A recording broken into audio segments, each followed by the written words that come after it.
प्रभु यीशु मसीह के मधुर और मीठे नाम में आज दिनांक 3 जनवरी दिन शनिवार को आप सब श्रोताओं का हम हार्दिक स्वागत करते हैं। आज के दिन के लिए जो वचन है वो लिया गया है पहला पतरस की पत्री उसका 3 अध्याय 9 और 20 पद। बुराई के बदले बुराई मत करो और न गाली के बदले गाली दो, पर इसके विपरीत आशीष ही दो, क्योंकि तुम आशीष के वारिस होने के लिए बुलाए गए हो, जिन्होंने उस बीते समय में आज्ञा न मानी जब परमेश्वर नूह के दिनों में धीरज धरकर ठहरा रहा और वह जहाज बन रहा था जिस पे बैठकर थोड़े लोग अर्थात 8 प्राणी पानी के द्वारा बच गए। प्रियो, आज का विषय है उद्धार की आशीष। प्रभु ने नूह को जो सबसे बड़ी आशीष दी उनमें से एक था कि उसके पूरे परिवार को उद्धार दिया, पूरे परिवार की मुक्ति। बाइबल कहती है कि केवल 8 लोग बचाए गए। उस जल प्रलय से सिर्फ 8 लोग ही बचाए गए। इब्रानियों की पत्री उसके 11 अध्याय के 7 पद में इस विषय में आगे बढ़ते हुए बाइबल बताती है कि विश्वास ही से नूह ने उन बातों के विषय में जो उस समय दिखाई ना पड़ती थी चेतावनी पाकर भक्ति के साथ अपने घराने के बचाव के लिए जहाज बनाया, और उसके द्वारा उसने संसार को दोषी ठहराया और उस धर्म का वारिस हुआ जो विश्वास से होता है। प्रिय, आपको मालूम, नूह एक समय 2 काम करता था। एक तो उसने परमेश्वर का संदेश सुनाया और दूसरा उसने प्रभु के लिए या फिर प्रभु के आज्ञा से मिले हुए जहाज को बनाया। उस जहाज में उसने अपने परिवार को शामिल किया, क्योंकि उसे अपने परिवार के प्रति एक गहरी बोझ और गहरी जिम्मेदारी की समझ थी। उसे मालूम था कि परिवार क्या है, इसलिए उसने अपने परिवार की देखभाल की।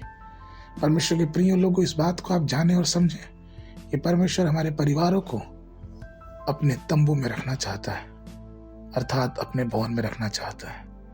इसलिए इस जिम्मेदारी को हमें और आपको समझना है।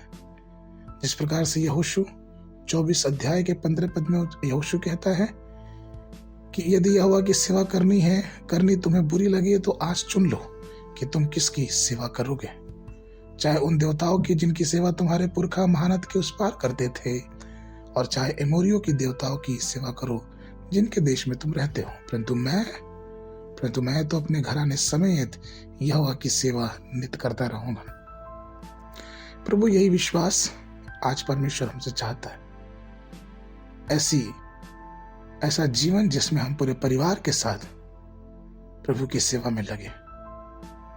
हम देखते हैं किस प्रकार से लूत अपने दोनों दामादों को बचाने की चाहत तो रखता था, लेकिन उसके दामादों ने उस उद्धार के अनुभव को ठुकरा दिया। उन पे जो कृपा की गई थी उन पे ठुकरा दिया, और वे लूत के साथ उस सदोम और उमरा से बाहर ना निकले, और उस आग और गंधक में वो नष्ट हो गए। राहाब वेश्या के बारे में पढ़ते हैं कि किस प्रकार से उसने अपने परिवार के लोगों को बचाया, सिर्फ एक लाल रस्सी के द्वारा, क्योंकि उसने विश्वास किया। प्रेरितों के काम उसके 16 अध्याय के 31 पद में वचन कहता है कि प्रभु यीशु मसीह पर विश्वास कर तो तू और तेरा घराना उद्धार पाएगा। परमेश्वर के प्रिय लोगों, हम सब एक परिवार हैं और हम सब परमेश्वर के राज में जाएंगे। लेकिन प्रश्न ये उठता है कि क्या हम अपने परिवार के लिए प्रभु से प्रार्थना करते हैं, क्या अपने परिवार को उस जहाज में लाने की कोशिश करते हैं जो यीशु मसीह है। आगे के मनन के लिए प्रेरितों के काम उसका 2 अध्याय 39 पद, क्योंकि यह प्रतिज्ञा तुम और तुम्हारी संतानों और उन सब दूर दूर के लोगों के लिए भी है जिनको प्रभु हमारा परमेश्वर अपने पास बुलाएगा। बाइबल अध्ययन के लिए सुबह के समय उत्पत्ति की पुस्तक उसका 7, 8, 9 अध्याय, संध्या के समय मत्ती रचित सुसमाचार उसका 3 अध्याय। परमेश्वर आप सबको आशीष दे रहे हैं।